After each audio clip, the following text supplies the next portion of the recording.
Blood dripped from the edge of the axe as Ragnar Thorsson, the berserker, stood motionless over the body of the Christian priest. The dying man's eyes, still alive with fierce intensity, locked onto his own, piercing deep into his soul. "May the wind carry away all you love," the man whispered in his final breath, "and may you live to witness each loss." A chill ran down Ragnar's spine, not from the cold of the Nordic winter, but from the weight of those words, cutting deeper than any blade. Thank you for joining this journey into the shadowed world of the Vikings. This channel is just beginning, and every subscription means the world. It helps keep these stories alive and brings us closer to reaching our first 1,000 subscribers. If you find yourself drawn to this tale, please consider subscribing and sharing your thoughts in the comments below. Where are you watching from? Your support is what breathes life into this project, and together, we can explore these powerful, haunting stories. The dawn crept slowly over the rugged hills surrounding the fjord, casting a muted light over the village of Ravnholm. The air was thick with the damp chill of early winter, the kind that gnawed at exposed skin and seeped through the thickest furs. A thin mist hung low over the water, curling around the wooden docks and drifting lazily among the pine trees that stood sentinel on the rocky slopes. The scent of salt mingled with the earthy aroma of damp moss and smoldering peat fires, stirring memories of voyages long past. Within the heart of the village, a solitary figure moved with purpose. Ragnar Thorsson, known among his people as the berserker, was already awake before the sun had fully risen. At 32 winters, his frame was commanding, broad-shouldered and muscular, honed by years of battle and relentless survival. The wind tugged at his dark red hair, braided tightly to keep it from obscuring his sharp, ice-blue eyes. His skin, pale but weathered by the sea and seasons, bore the marks of a warrior, scars etched deep on his forearms and a jagged line slicing through his left eyebrow, a souvenir from a fight that had nearly claimed his life. He stood silently at the edge of his longhouse, the familiar creak of the timber beneath his boots blending with the distant calls of seabirds.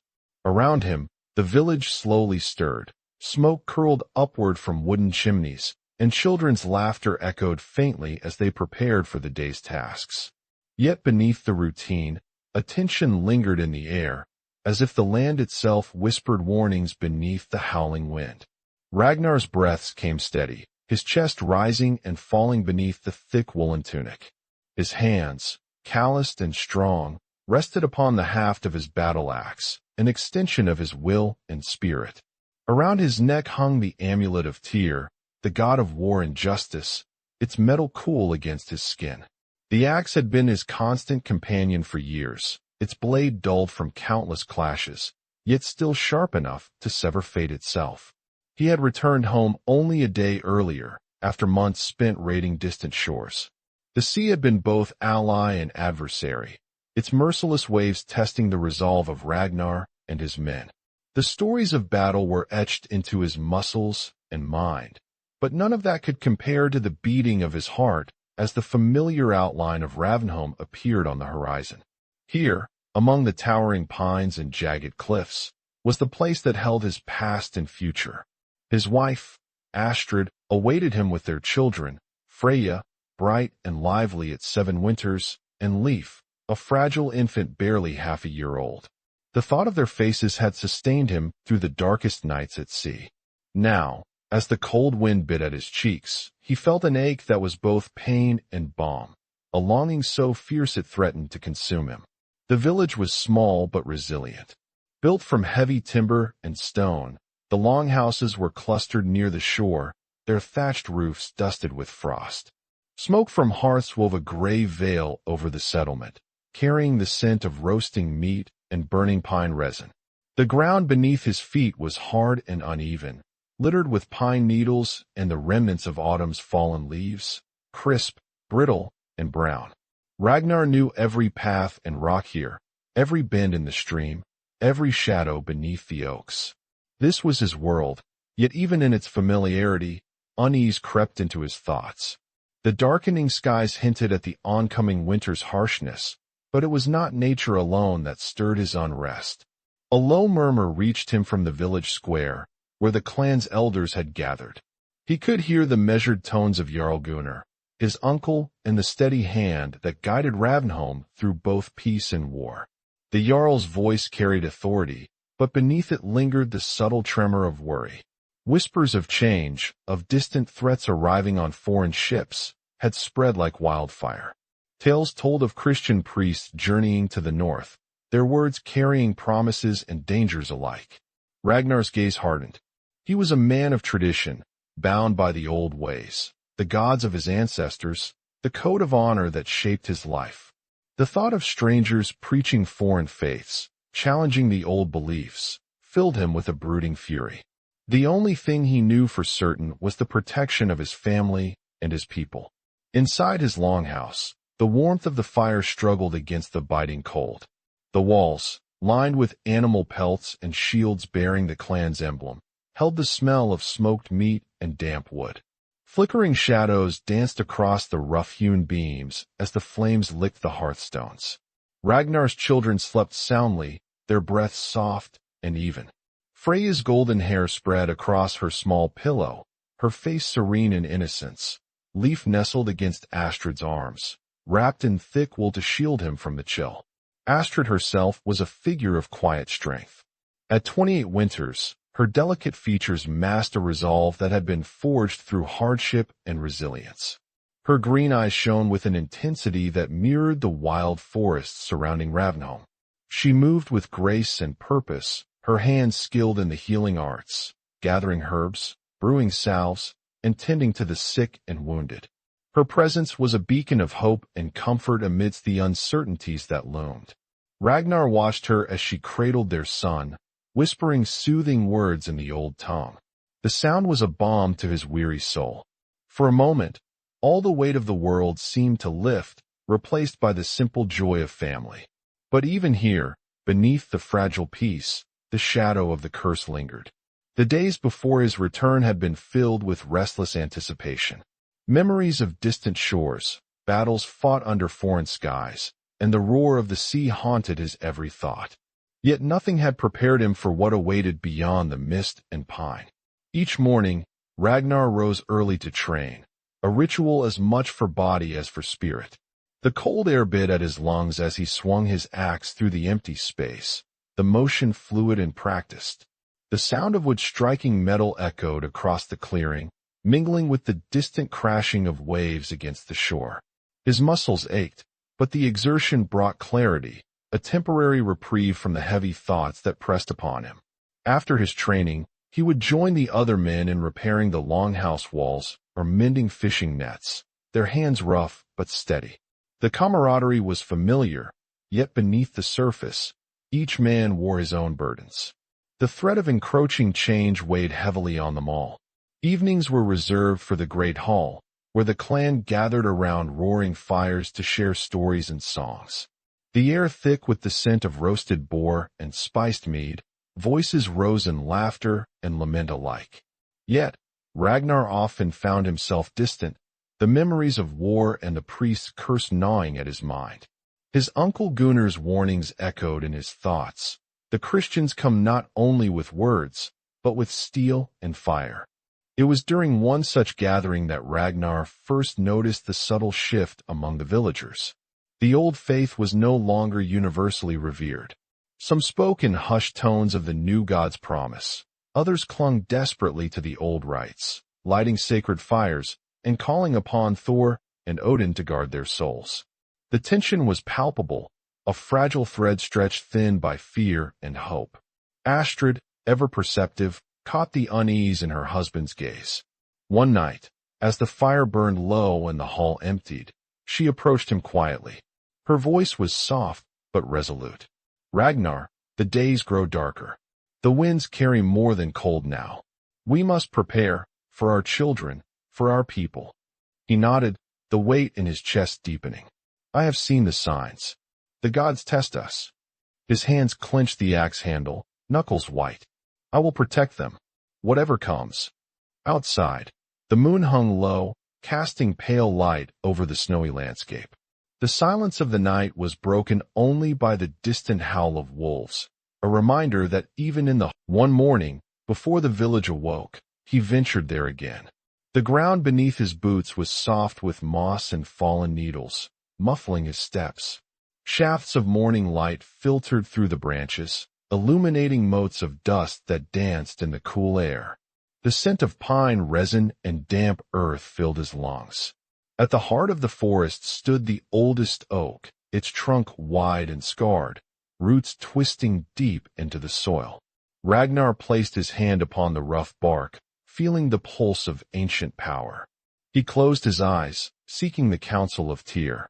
The cold wind swept through the leaves, whispering names long forgotten. But this morning, the forest offered no answers. Only a stillness that pressed against his chest, as if warning of the storm to come.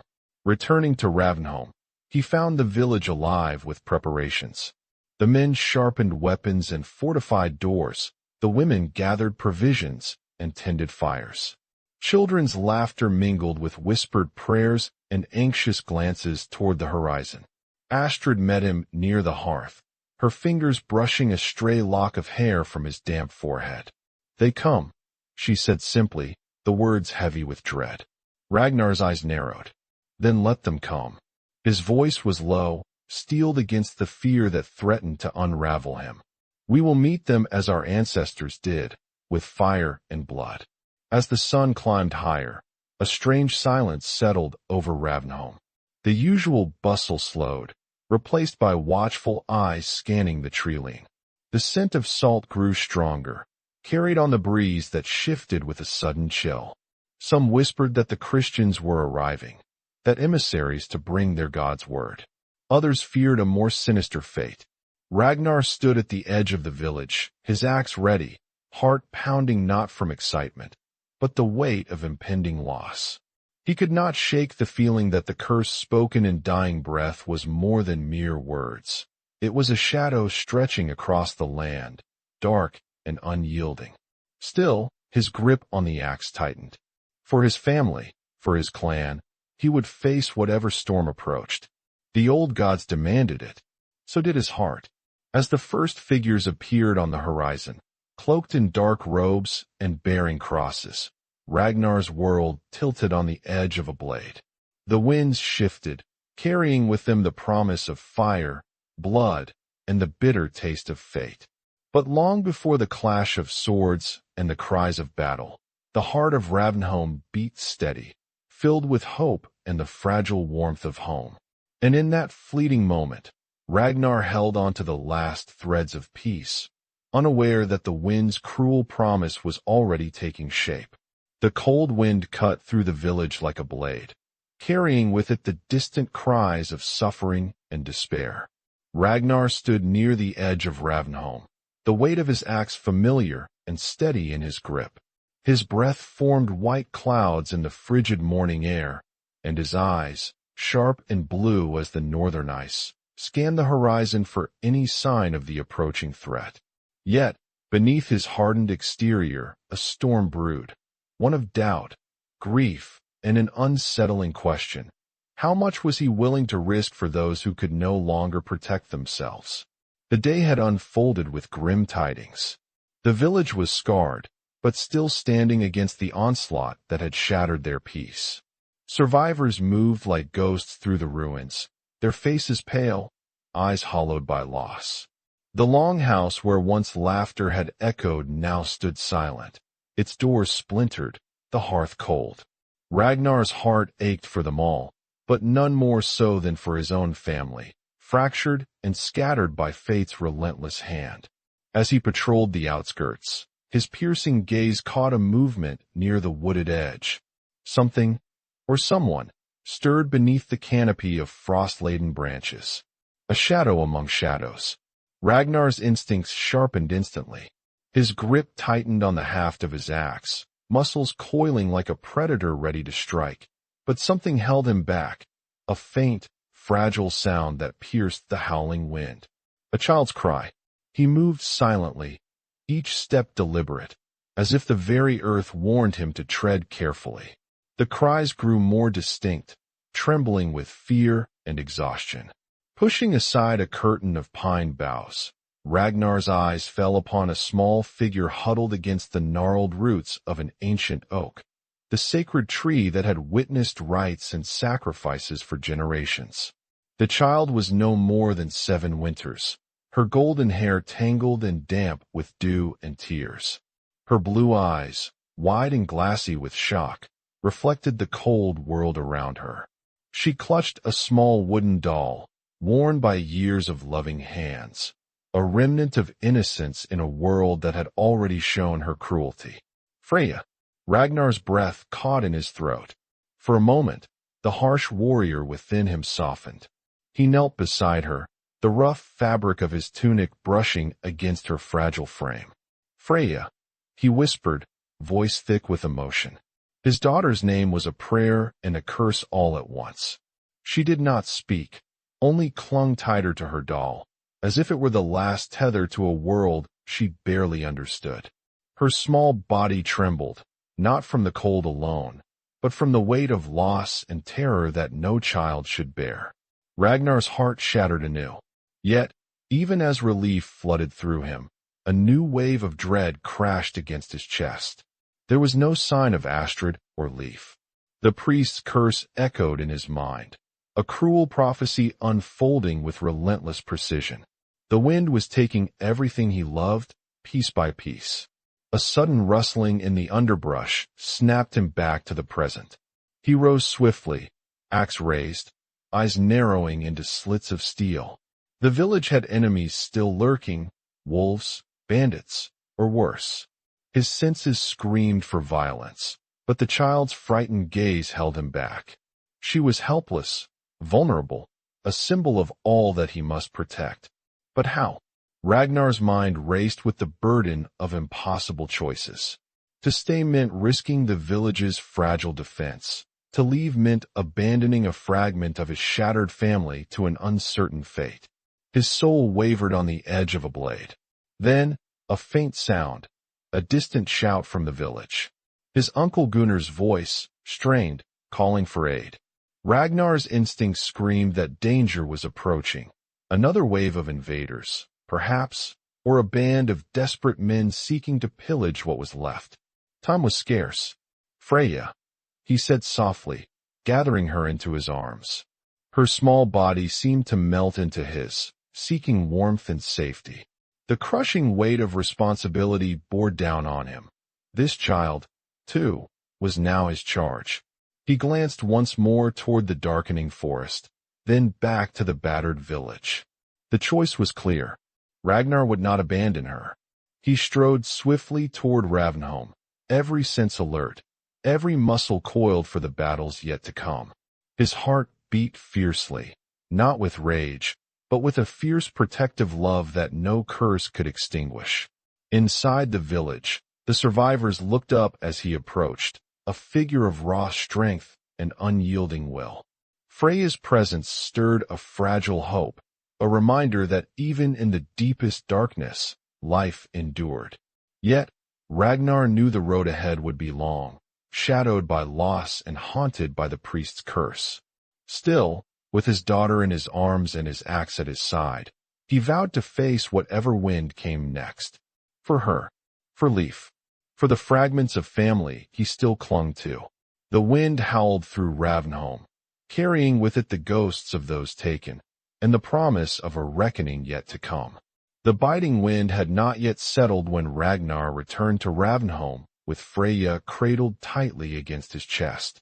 The village lay scarred by the recent carnage. Smoke still curled from the ruins, and the scent of smoldering wood hung heavy in the air. Yet within the longhouse that had once been home, the flickering firelight offered a fragile sanctuary against the darkness creeping both outside and within. Ragnar's footsteps were measured but urgent as he crossed the threshold, the rough-hewn wood creaking beneath his boots. The flicker of the hearth cast long shadows across the walls, where pelts hung stiff and shields bore the dust of battle. He lowered Freya gently onto a thick wolfskin spread near the fire, careful not to disturb the fragile warmth kindling beneath her pale skin. The little girl's breaths came shallow, her blue eyes wide and glassy. reflecting the flames like twin pools of frozen water. He fetched a bowl from a nearby shelf, filling it with warm broth made from dried venison and herbs Astrid had taught him to gather. The scent filled the room, a bittersweet reminder of the woman he'd lost. Gently, he lifted Freya's chin, coaxing the bowl to her lips. Her hands, still trembling, clung to the rim as she sipped slowly, eyes locked on his. There was a flicker of trust in that gaze, fragile but real, like fragile ice beginning to thaw beneath the timid sun. As she drank, Ragnar's fingers swept a tangled lock of golden hair from her damp forehead. His touch was careful, almost reverent, a warrior's hands softened by grief and tenderness.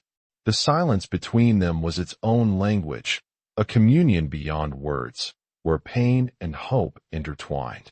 Freya finally lowered the bowl, her eyes never leaving his. She reached out a small hand, tentative, brushing against the rune-inscribed amulet around Ragnar's neck, the symbol of Tyr, a god of war and justice. The child's fingers traced the cool metal, a momentary distraction from her fear. In that fleeting touch, there was a question. Who was this man? A stranger? A protector? A savior? Ragnar met her gaze squarely, offering a solemn nod, a promise without grand declarations. Time passed in quiet rhythms. Ragnar built a small fire pit near the door, stacking dry kindling and pine cones to spark warmth through the long night. He wrapped Freya in a thick bear fur, pulling it snug around her thin shoulders. The scent of the pelt mingled with the earthy smoke, grounding them both in the wildness of their world, a harsh, unforgiving land that demanded strength and resilience. Freya shivered, but the chill was no longer the sharp bite of the northern winter. It was the lingering ghost of loss, the echo of voices forever silenced. She curled into the fur, clutching her doll, as if it were a lifeline to a world slipping farther away. Ragnar kept watch through the long hours, the fire's glow tracing rough lines across his battle-worn face. His thoughts drifted like the embers, circling the curse that had shattered his life. The priest's dying words haunted every corner of his mind. May the wind carry away all you love. He had witnessed the cruel truth in that curse, felt its sting deep in his soul. Yet here, in this quiet moment, with Freya breathing softly beside him, there was a fragile spark of something else. Not hope, not yet, but the first fragile seedling of trust. A bond forming between two broken souls, tethered by loss and the relentless will to survive. As dawn crept through the cracks in the wooden walls, Ragnar gently roused Freya. Her eyes fluttered open, still clouded with exhaustion but clearer than before.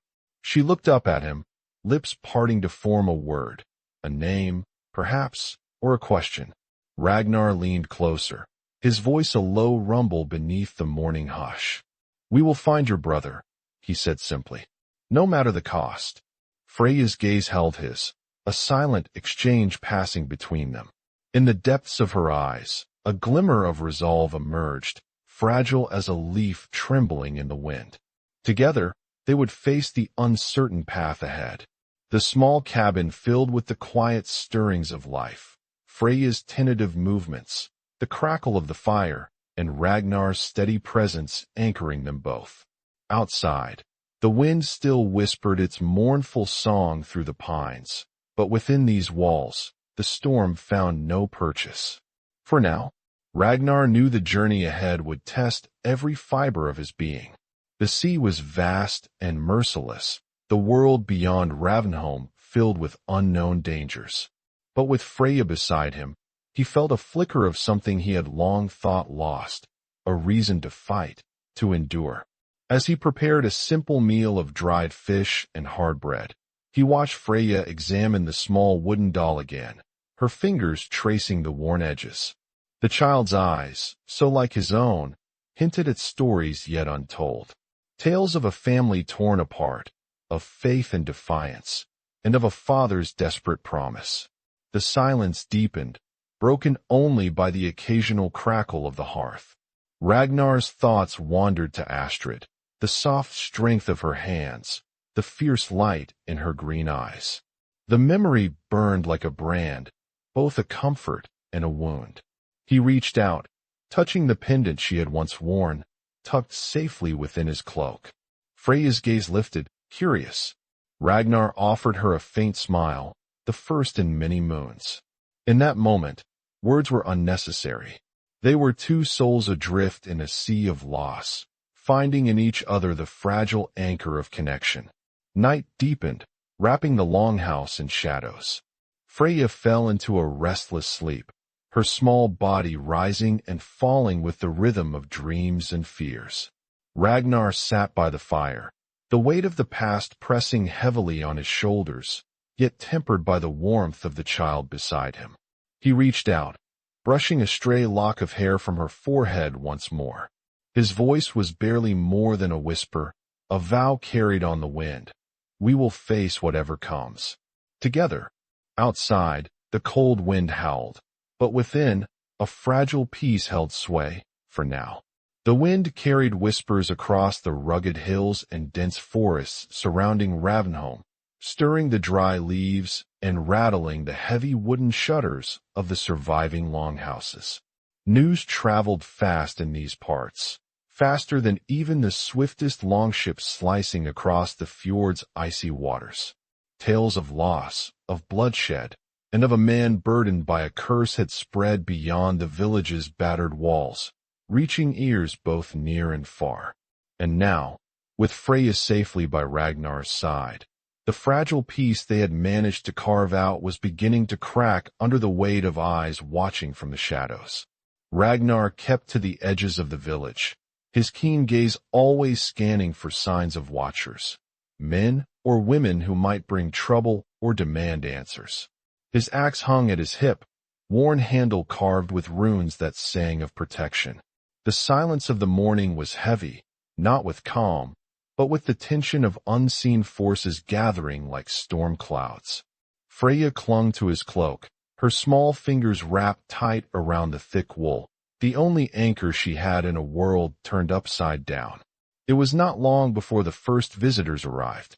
They came from the west, from the neighboring clanlands. Men with hardened faces, battle-scarred and wary, their eyes narrowing as they approached the ruins of Ravnholm.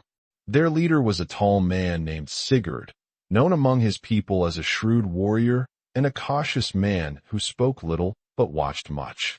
His thick beard was flecked with gray, and his hands bore the calluses of a life spent mending spears and wielding swords. Sigurd's arrival was not a friendly one. Word of the attack, of the priest's death, and of the missing children had traveled quickly. Rumors had twisted in the telling, painting Ragnar as both a victim and a threat. Some whispered that the berserker's rage had brought ruin on his own people, others that his curse might still bring further destruction. Standing in the central clearing, Sigurd's voice was low but carried the weight of command. "Ragnar Thorsson," he said, eyes fixed on the man who had become the reluctant guardian of Freya. "The winds carry many tales, but we seek truth. What is the fate of your clan?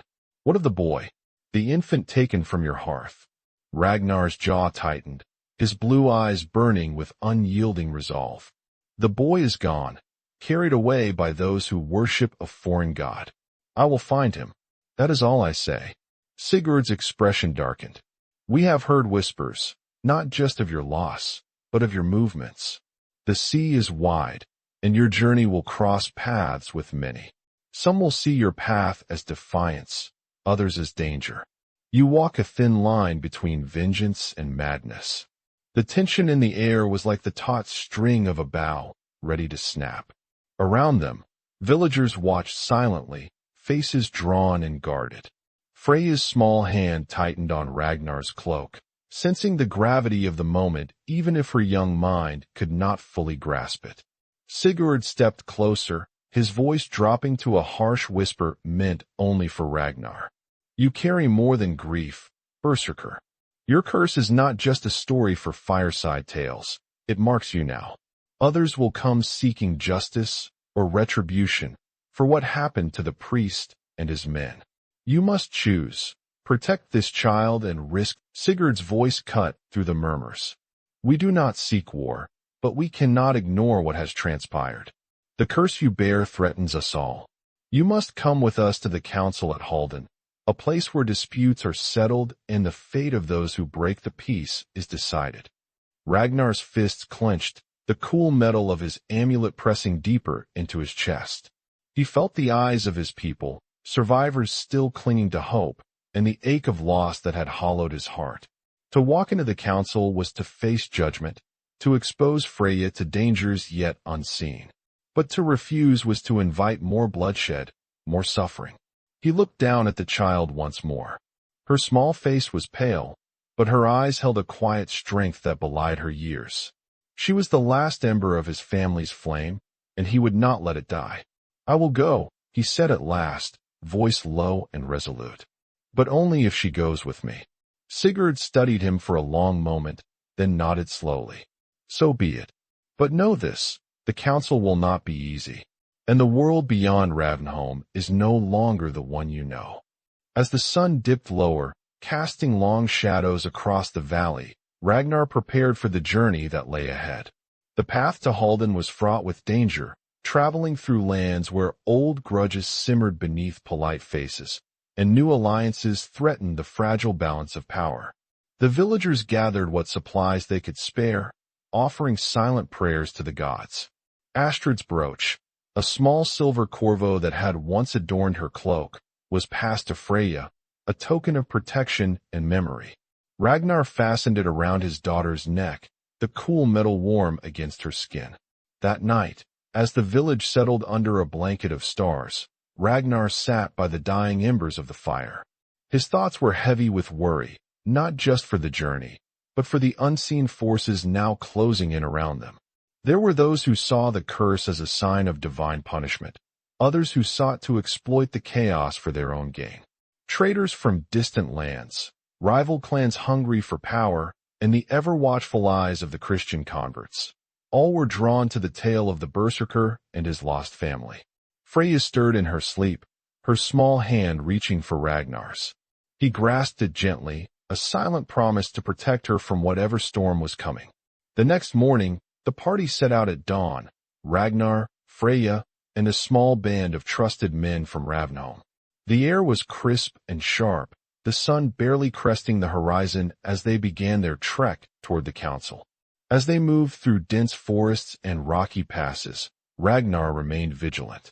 Every snap of a twig, every distant howl, set his nerves alight. The burden of leadership weighed heavily upon him. Each decision carried the lives of those who followed, and the fragile hope of finding his son. Along the way, word of their passage spread. Travelers and traders whispered of the berserker with a child in tow, cursed yet defiant. Some offered aid, others watched from afar, wary of the man who bore both grief and fury in equal measure. At one stop, a grizzled woodsman approached, his weathered face etched with lines of hardship. "You carry a heavy load, stranger," he said quietly. "The world is changing. The old ways wane, and new powers rise. Be wary of those who wear piety like armor, but hide daggers beneath their cloaks." Ragnar nodded, eyes narrowing. "The gods I know watch over me still, and I will not falter." But even as he spoke, a shadow passed across the woodsman's face, an unspoken warning that the journey would be more treacherous than Ragnar could yet imagine. By the time they reached the outskirts of Halden, the gathering place of clans and lords, the air was thick with tension. Banners fluttered in the wind, and the distant clang of hammer on anvil echoed from the smithies preparing for the council. Ragnar tightened his grip on Freya's hand, feeling the girl's pulse quicken alongside his own. Here, beneath the watchful eyes of many, their fate would be decided, not just for themselves, but for the legacy of Ravnholm and the fragile future of their world. As they crossed into the council grounds, the weight of the priest's curse pressed heavier than ever. The wind whispered through the ancient stones, carrying with it the voices of the past and the promise of battles yet to come. Ragnar's journey had only just begun, and the world was already closing in around him. The dawn broke cold and gray over the council grounds at Halden, a somber stage set for the gathering that would decide Ragnar Thorsson's fate, and that of the fragile remnant of his shattered family. The wind whispered through the towering oaks that lined the perimeter, carrying with it the weight of ancient grudges and unspoken threats. Banners bearing the symbols of rival clans snapped sharply against the chill air, their colors muted beneath the heavy skies. Ragnar stood at the edge of the clearing, his broad frame clad in worn leathers and furs, the amulet of Tyr resting heavily against his chest like a silent sentinel. Beside him, Freya clung to his hand, her small fingers trembling but resolute. The girl's wide blue eyes scanned the crowd, filled with a mixture of fear, curiosity, and a quiet strength beyond her years. Before them, the great stone dais loomed, carved with runes and symbols etched by generations of elders. Upon it sat the council, men and women of authority, their faces marked by the harsh lives they led and the difficult decisions they were called to make.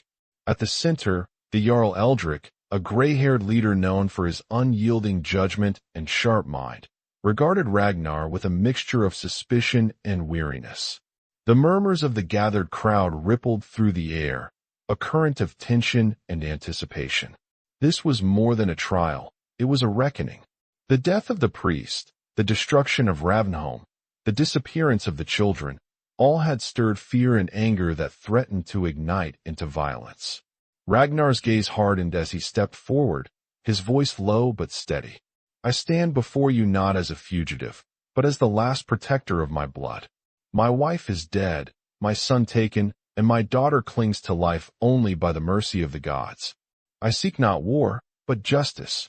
I will find my son, and if that path brings me into conflict, so be it. Jarl Eldrick's eyes narrowed, his fingers drumming lightly against the carved oak armrest. You carry a heavy burden, berserker, but the blood spilled cannot be ignored. The priest was a man of peace, sent to bring light to the darkness. Your blade ended his life, and with it came chaos that swept through your village. A murmur rose from the crowd, some voices rising in condemnation, others in uneasy sympathy. Ragnar's jaw clenched. The priest's peace was a lie. His words cursed me, and through that curse, my family was torn apart.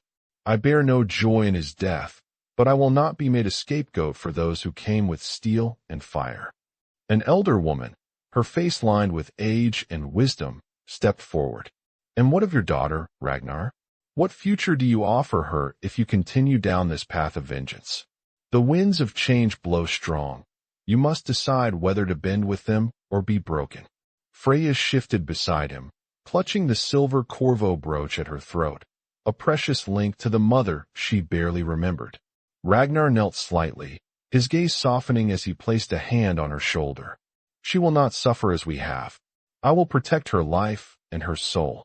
Before the council could respond, a sudden commotion erupted at the edge of the assembly. A group of armored men, bearing the emblem of the Christian converts, strode into the clearing, their leader a tall, stern figure clad in dark leather and bearing a polished sword. His face was shadowed beneath a fur-lined hood, but his eyes burned with a cold fire. You bring this chaos upon us all, the man declared, voice ringing out across the clearing. The death of Father Adalbert calls for justice. The gods you claim to serve offer no shield against the wrath of the Lord. Ragnar rose slowly, his grip tightening on the haft of his axe. I answer to the gods of my ancestors, not to foreign lords cloaked in lies. His voice was calm, but edged with the menace of a cornered wolf. The leader stepped closer, eyes locked on Ragnar's. You will surrender the child and submit to judgment, or face the consequences of defying the new order. Tension snapped like a drawn bowstring. Freya's grip faltered, her small frame bracing against her father's side. The crowd fell into uneasy silence, the weight of this ultimatum heavy upon them all. Jarl Eldrick raised a hand, calling for order. Enough. This council will not dissolve into bloodshed. We will hear Ragnar's plea and decide his fate with honor. Ragnar's chest rose and fell beneath the heavy tunic, his breath steady despite the storm raging within. He looked down at Freya, the last ember of his family's flame, and made a silent vow. "I will protect her with my life," he said, voice low and unwavering. "But I will not bow to the—" As darkness settled over Halden, a final verdict was reached. Jarl Eldrick stood, his voice carrying the gravity of ancient law. "Ragnar Thorsson, your deeds have brought suffering and sorrow. Yet, your claim to protect your blood is undeniable. You will be granted safe passage to seek your son, but under the watchful eyes of this council. Freya shall remain under our guardianship until your return, a bond to ensure your path does not bring ruin upon us all." A bitter silence followed. The sacrifice demanded clear and cruel. Ragnar's heart clenched, torn between the desperate hope of rescue and the unbearable cost of separation. "No," he said, voice breaking the hush. "She is mine. Where I go, she goes. I will not lose another piece of my soul." The crowd stirred, murmurs rising into cries of approval and outrage. The Christian leader's expression darkened, but even he sensed the fragile balance teetering on the edge. Jarl Eldrick raised a hand once more. "Then you must prove your honor and intent. Undertake the oath of the Shield Brothers, binding your life to the laws of the land and the protection of your kin. Only then will you carry Freya with the blessing of this council." Ragnar's eyes met Eldrick's, a challenge and a promise intertwined. Slowly, he nodded. "So be it." The ritual was swift. Ragnar's blood mingled with the earth as he swore the ancient oath, his voice carrying the weight of a man who had known loss too great to bear. Freya watched with wide eyes, the bond between father and daughter sealed not only by blood but by the unbreakable will to survive. As the council dispersed beneath the star-strewn sky, Ragnar stood outside the great hall, the night wind biting at his skin. Freya nestled close, her small arms wrapped around his waist. "Father," she whispered, voice trembling yet determined, "I will follow you to the ends of the earth." Ragnar's fierce blue eyes softened as he lifted her to his chest. "We will face whatever comes, together." The path ahead was uncertain, shadowed by enemies seen and unseen. But in that moment, beneath the watchful gaze of the gods and the stars, a fragile hope took root. A promise that even the fiercest curse could not extinguish the bonds forged in love and loss. Beyond the council's reach, whispers stirred among the Christian converts. Their leader's gaze lingered on the departing figures, a cold smile playing at the edge of his lips. "The wind carries many secrets," he murmured, "and the storm is far from over." But Ragnar and Freya, bound by blood and iron will, were already turning their faces toward the horizon, toward a journey that would test every fiber of their being and perhaps, in time, bring light to the darkest shadows of their world. The dawn broke slowly over the horizon, casting a muted light over the quiet village nestled between the fjord and the dense pine forests. The longhouses stood weathered but intact, their wooden beams bearing the scars of recent turmoil. The air was still, carrying the faint scent of peat smoke and damp earth, mingling with the salt tang that drifted from the sea. Within this fragile quiet, the people of Ravenholm moved with cautious hope, a hope born from survival and tempered by loss. Ragnar Thorsson sat quietly near the hearth of his newly repaired longhouse. The fire's warm glow flickered across his battle-worn face, tracing the deep lines carved by grief and resolve. His blue eyes, normally sharp and piercing, now held a softness that few had seen in months. Beside him, Freya traced the edges of the silver Corvo brooch that once belonged to her mother, the delicate token a symbol of memory and endurance. The council's decree had weighed heavily on Ragnar. To carry Freya with him, bound to the laws of the land, was both a blessing and a burden. Yet, in this uneasy peace, a new chapter was beginning, one that demanded not only strength but a reckoning with the wounds of the past and the uncertain promise of the future. Outside, the village stirred to life as the first signs of morning reached every corner. Children's laughter, tentative but genuine, rose above the hum of daily chores. The men worked together, repairing fences, mending nets, and clearing debris, gestures that spoke not only of survival, but of rebirth. The women gathered herbs and prepared food, their voices weaving stories of resilience and quiet defiance. Ragnar rose, the familiar weight of his axe resting at his side. His gaze swept over the faces around him, survivors who had borne the storm of violence and loss, now seeking to reclaim their lives. Among them was Sigurd, the cautious warrior who had once challenged Ragnar at the council but now worked alongside him, the tension between them replaced by mutual respect born from shared hardship. Approaching Sigurd, Ragnar's voice was low but steady. "The days ahead will test us, but we are not defeated. Our strength lies in our unity." Sigurd nodded, a reluctant smile breaking through his stoic expression. "We fight not only for ourselves, but for the memory of those we lost, for the children who must grow in a world not yet healed." The two men stood side by side, a fragile alliance forged in the crucible of tragedy. Around them, the village breathed anew, each whispered prayer and measured step a declaration that Ravnholm would endure. Inside the longhouse, Freya sat at Ragnar's feet, her small hands busy with the wooden doll she refused to let go. Her eyes, once haunted by fear, now sparkled with cautious curiosity. The bond between father and daughter had deepened, shaped by shared sorrow and the promise of protection. Ragnar watched her silently, memories of Astrid weaving through his mind, the soft strength in her eyes, the quiet determination that had held their family together. Her voice echoed still in his heart, a beacon guiding him through the darkest nights. A sudden knock at the door drew Ragnar's attention. He rose and opened it to find Einar, the wiry hunter from the neighboring clan, standing with a worn leather satchel in hand. His eyes held a solemn respect mingled with urgency. "I bring word from the council," Einar said, his breath visible in the cold air. "A message from Jarl Eldrick himself. They seek to meet with you again.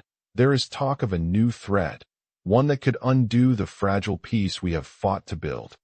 Ragnar's jaw tightened, the familiar weight of responsibility settling upon his shoulders once more. "Then we must be ready. This village will not fall again, not while I draw breath." Einar nodded. "Freya, and you will be protected. The council offers support, though their trust is wary. They recognize the strength in your will, but fear lingers like a shadow." Ragnar's gaze drifted to his daughter, her small form wrapped in furs, eyes meeting his with an unspoken promise. "We face it together," he said simply. The days that followed were marked by preparation and cautious diplomacy.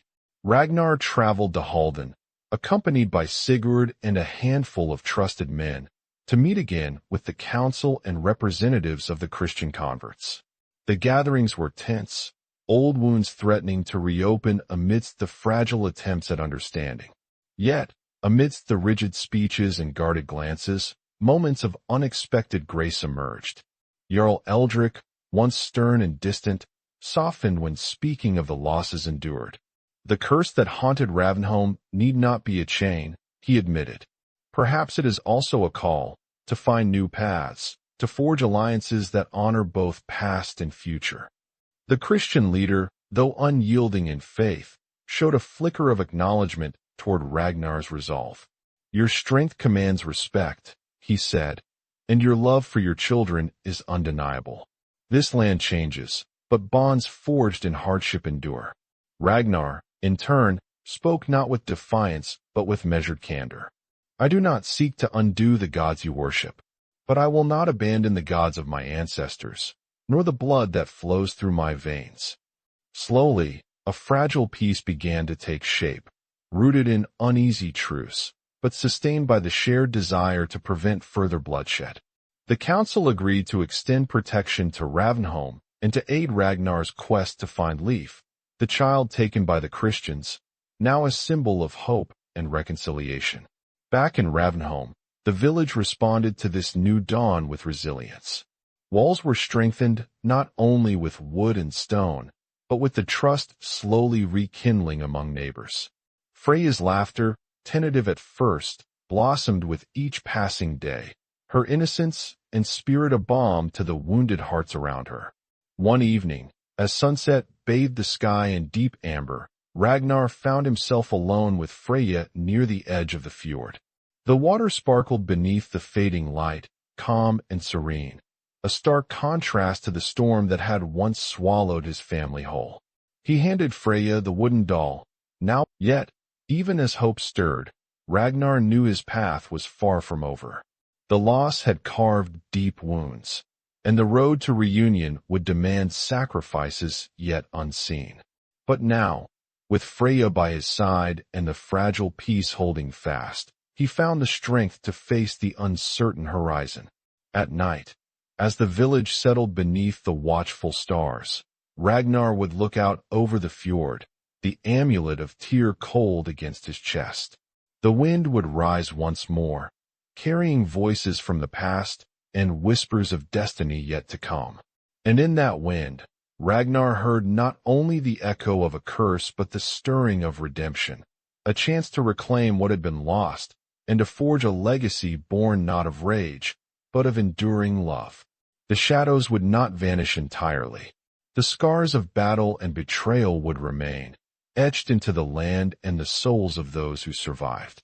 But amidst the darkness, a fragile light endured, a testament to the resilience of the human spirit and the unyielding bonds of family.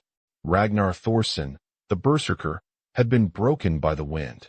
Yet, in the face of despair, he had found something far greater, the strength to forgive, to protect, and to hope. And so, beneath the endless Nordic sky, the saga continued, woven by the whispers of the wind and the beating hearts of those who dared to endure. The cold light of dawn broke gently over the fjord, spilling pale hues of silver and soft gold across the rippling waters. The village of Ravnholm stirred slowly, wrapped in the quiet embrace of a new day that promised healing, even if the scars of the past remained etched deep in hearts and timber alike. The longhouses, weathered and worn, stood as silent witnesses to the storms they had survived, both the tempests of nature and the darker tempests wrought by men. Smoke curled lazily from chimneys, mingling with the sweet scent of pine and the faint salt tang carried on the breeze from the sea. Inside the newly rebuilt longhouse, Ragnar Thorsson sat near the hearth, the fire's amber glow flickering against the worn wood and casting soft shadows upon the walls. His broad frame was still, yet beneath the surface lay a tension softened only by the presence of the small figure curled close beside him. Freya, now older by moons and trials, clung to a small wooden doll, fingers tracing the worn edges with care. The innocence once so fragile in her pale blue eyes had begun to deepen into a quiet strength, a child forced to grow beyond her years, but holding tight to the fragile threads of hope woven through her world. Ragnar's gaze was distant, eyes fixed on the dancing flames as if seeking answers in their smoke and flicker. The amulet of Tyr hung heavy on his chest, cool against his skin, a reminder of battles fought, losses endured, and the unyielding promise to protect what remained of his family. The weight of the priest's curse still lingered in his heart, but now it was tempered by the slow, steady beat of life returning to Ravnholm. Outside, the village had begun to heal. Survivors moved quietly between homes, their faces shadowed but resolute. Children's laughter, hesitant yet genuine, carried on the crisp morning air as they chased each other through the clearing, their breath visible in the cold. The fields, once trampled and scarred, were being tended anew.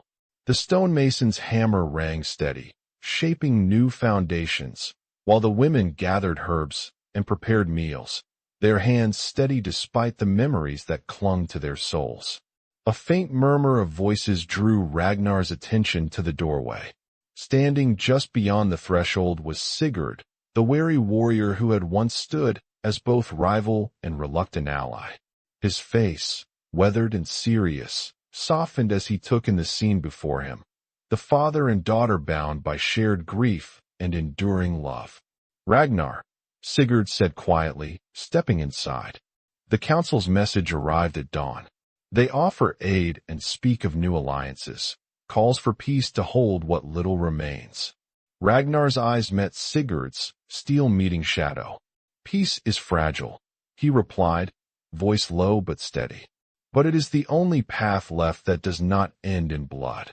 Sigurd nodded, the unspoken understanding passing between them a quiet testament to the hard lessons they had learned. There are those beyond our borders who seek a new beginning, he said, and others who still cling to old grudges. We must be vigilant.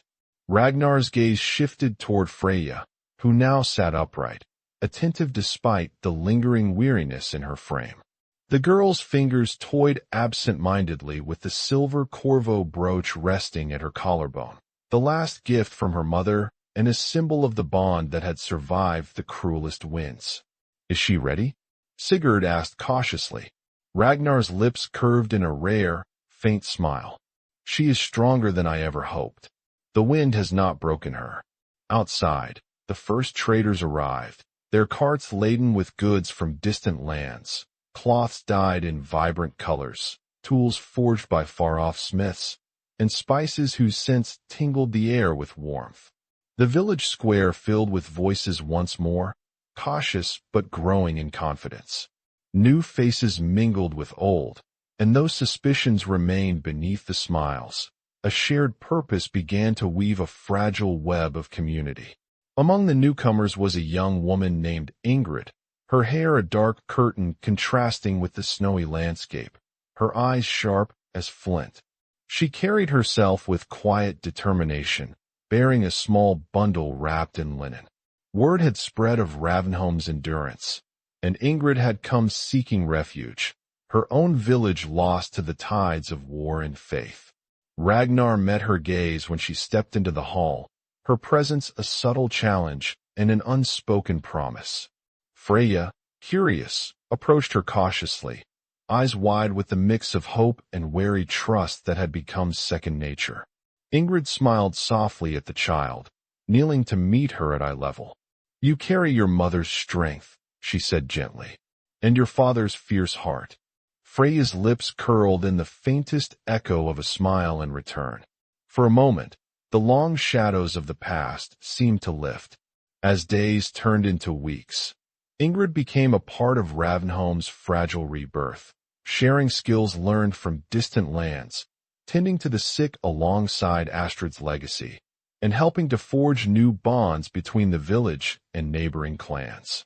Her arrival was a quiet testament to resilience, a reminder that even in the aftermath of loss, life could find new roots. Ragnar watched as the village grew stronger, not just in walls and weapons, but in spirit. The old traditions were honored, yet tempered by the necessity of change. The sacred groves still echoed with prayers to Odin and Thor, but new rituals folded in respect for the land's evolving story. Children learned songs of the ancestors alongside tales of distant gods, and the delicate balance of belief wove through every hearth and heart. One evening, as the sky burned crimson with the setting sun, Ragnar stood at the edge of the fjord, Freya beside him. The waves lapped gently at the shore, their rhythm a steady heartbeat beneath the vast silence. Freya held the wooden doll close, her gaze fixed on the horizon. "Father," she whispered, voice barely more than the wind. "Do you think Leif is out there? Somewhere beyond the sea?" Ragnar placed a steady hand on her shoulder, the calluses rough against her smooth skin. "He is," he said, "and one day we will find him. The wind carries him as it carries us all, sometimes far, but never lost." Freya's eyes shone with a mixture of hope and sorrow, the heavy burden of memory giving way to the fragile light of belief. She looked up at her father, a question lingering in the depths of her gaze. Will we ever be whole again? Ragnar inhaled deeply, the cold air filling his lungs as he stared beyond the edge of the world, where sea met sky in an endless dance. "We carry the pieces with us," he said slowly, "and in time, we build something new, not the same as before, but strong and ours." The girl nodded, her small hand slipping into his. Together, they stood silent, bound by loss and love, as the stars began to prick the twilight sky. In the weeks that followed, Ragnar prepared for the journey ahead. The path to find Leif stretched far beyond the fjord, into lands ruled by strangers and gods unknown.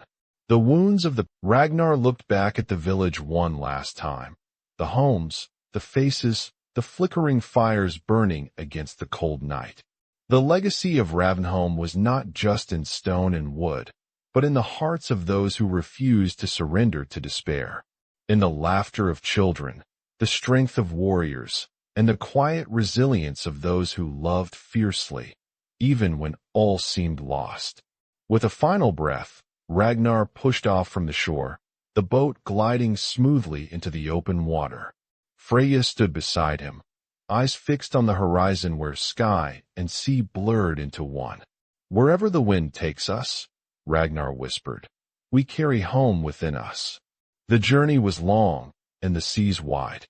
There would be trials yet unseen, shadows to face and choices to make. But beneath the vast Nordic sky, amidst the eternal song of waves and wind, a new story was beginning. One woven from the threads of loss and hope, of curses broken and love unyielding. And as the small boat vanished into the mist, Ravenholm stood steadfast, a beacon of endurance and the promise of new beginnings, carried ever onward by the restless, whispering wind. The first light of dawn seeped gently through the cracks of the longhouse, casting soft hues across the worn wooden floor. Ragnar's eyes opened slowly, burdened yet restless, haunted by memories that clung to him like the lingering chill of the night. The fire had long burned low, but within the hearth still glowed faint embers, small flickers of warmth in a world that often felt cold and unforgiving. Beside him, Freya stirred, her breath shallow but steady. The child, once fragile and haunted by fear, had grown into a quiet strength that surprised even Ragnar. Though her blue eyes held the shadows of loss, they also shone with a fierce resilience, a testament to the trials she had endured. Her tiny hand reached instinctively for the silver Corvo brooch resting at her collarbone, the last gift from Astrid, a delicate token that bound the past to the present. Ragnar's gaze softened as he watched her, the weight of grief momentarily easing beneath the fierce love he bore for this child, the last bloodline of his shattered family. He reached out, brushing a lock of golden hair from her face, the gesture tender and unspoken. For a moment, the world beyond the longhouse ceased to exist. Here, in this fragile quiet, they shared a peace both rare and fleeting. Outside, the wind whispered through the surrounding pines, carrying the scent of salt and earth. It was a reminder, both cruel and comforting, that life moved forward, even when the heart struggled to follow. Ragnar rose slowly, the familiar ache in his limbs a reminder of battles past, and the weight of the burdens still to come. The village of Ravenholm was stirring as well. Smoke curled lazily from chimneys, and the soft voices of survivors began to weave their way through the crisp morning air. The people had endured much, their homes scarred, their spirits bruised, but they still stood. The longhouses bore silent witness to the resilience of a community that refused to be broken. Ragnar stepped outside, the cold earth firm beneath his boots. His breath rose in misty clouds, disappearing into the pale light as he moved toward the center of the village. Faces turned toward him, some etched with sorrow, others filled with cautious hope. He was no longer just a berserker, a warrior feared and revered. He had become a symbol, a fragile beacon of endurance amid the storm. Sigurd approached, his heavy steps deliberate and steady. The distance between them had narrowed over the weeks, shifting from wary rivalry to something kinship might resemble. The once sharp edges of suspicion had softened. Both men bore the scars of loss and the burden of leadership, their shared commitment to the future intertwining their fates. The council's message arrived at dawn. Sigurd said quietly, his voice low but clear. They offer support and speak of alliances, a chance to strengthen what remains.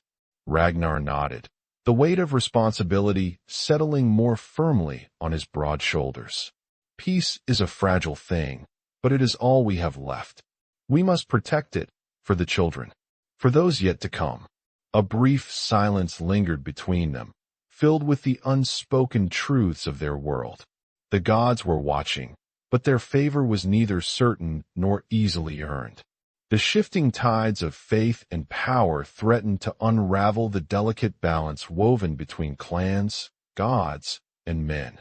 Inside the longhouse, Freya sat quietly, her small fingers tracing the worn edges of the wooden doll she had carried through storms and shadows. The innocence in her eyes had transformed, tempered by hardship, yet unbroken. She was no longer a child lost to fear, but a young soul learning to carry the burdens of memory and hope. Ragnar returned, sitting beside her with a weary smile. The firelight flickered across his rugged face, illuminating the lines carved by grief and determination. "This doll has seen much, but like us, it endures," he said softly. "It holds the stories of those we have lost, and those we carry forward."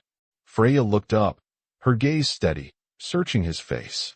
"Do you think they hear us? Our prayers, our stories?"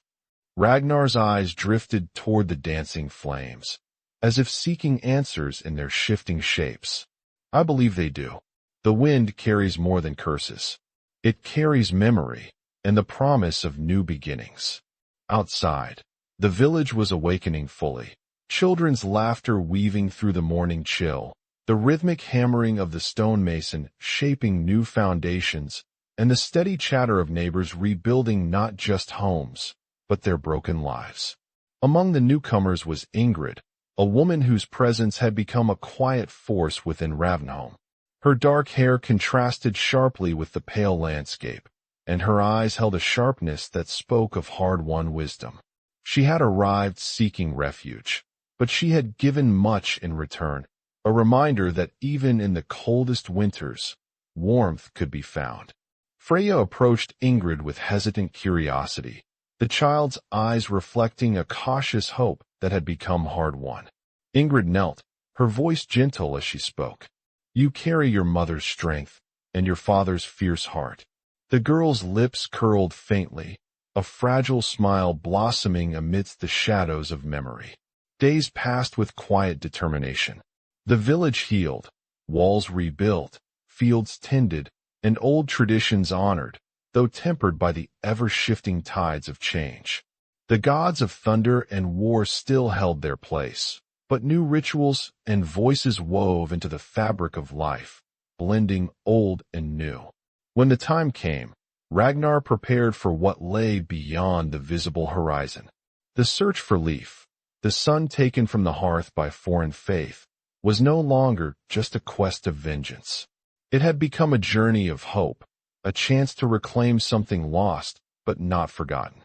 Gathered beneath the ancient oak, the sacred tree that had borne witness to generations, the villagers listened as Ragnar's voice carried across the crisp air.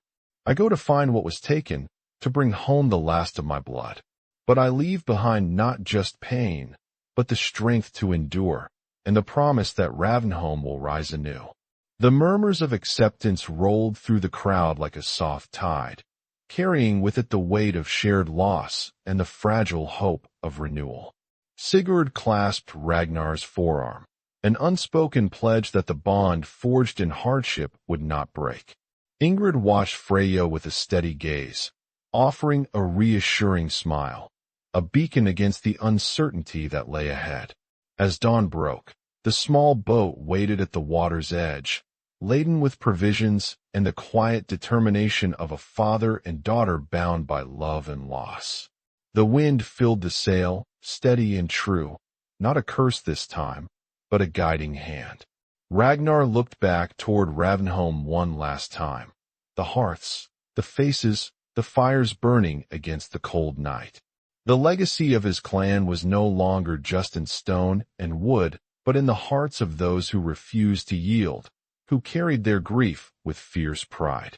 With a final breath, the boat glided into the open waters, the horizon blurring where sea and sky met in eternal embrace. Freya stood beside him, eyes fixed on the endless expanse, the wooden doll clasped tightly in her hand. "Wherever the wind takes us," Ragnar whispered. If you enjoyed this video, don't forget to subscribe. We're just getting started and we really need your support. And may the gods grant you a legendary life.